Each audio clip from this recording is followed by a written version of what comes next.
Well, Alf Pike was the coach, and Mosienko was there in those days, and Danny Summers and Freddie Shero was there. And I thought I had a chance. In those days, they never looked at you for too long. You might get two or three game tryout, and if you didn't do well, then you were kind of forgotten about. Like these players now, they go 20, 30 games, 40 games without scoring a goal. In those days, if you didn't score when you were called up or had a chance, I mean, you were probably dropped. You're right. You're exactly right. And I was just a raw kid, and Alf Pike started me on left wing, I think it was. I was normally a right winger, but he started me on left wing, and before the game started, I looked across the red line, and who's standing there but Mr. Howe? And he took off his glove and he shook my hands. He said, "Have a good game, kid, eh?" And I never forgot that. And but he was a tough man to play against. And of course, I was just awed that I was even out there against him. But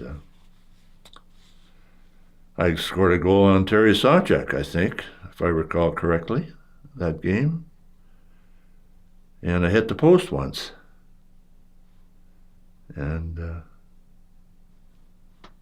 I don't know.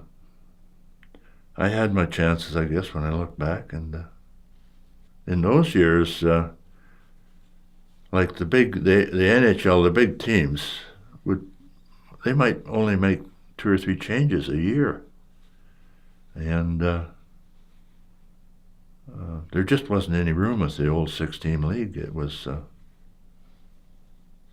and it was tough as a young kid breaking in those days. You had to be a really exceptional player, to make the National Hockey League in those years, because there just wasn't room, and there wasn't the good teams didn't make many changes from year to year. My first year in the International League was with the St. Paul Saints, and Freddie Shero was the coach of the Saints that year. Tried out with them, and didn't make the Saints, so they shipped me down to Milwaukee. Played in Milwaukee for a while until the team folded. And a fellow by the name of Kenny Yackel had seen me play, so he picked me up. And I played 2 years with the Minneapolis Millers for this man called Ken Yackel, who was an American. And I really liked him. And he was a very good player. He'd played with Providence in the American League for quite a few years, but a fine man. And there was great rivalry between Minneapolis and St. Paul in those years. Great rivalry. The old St. Paul arena, downtown St. Paul, would be packed for the Minneapolis and St. Paul games.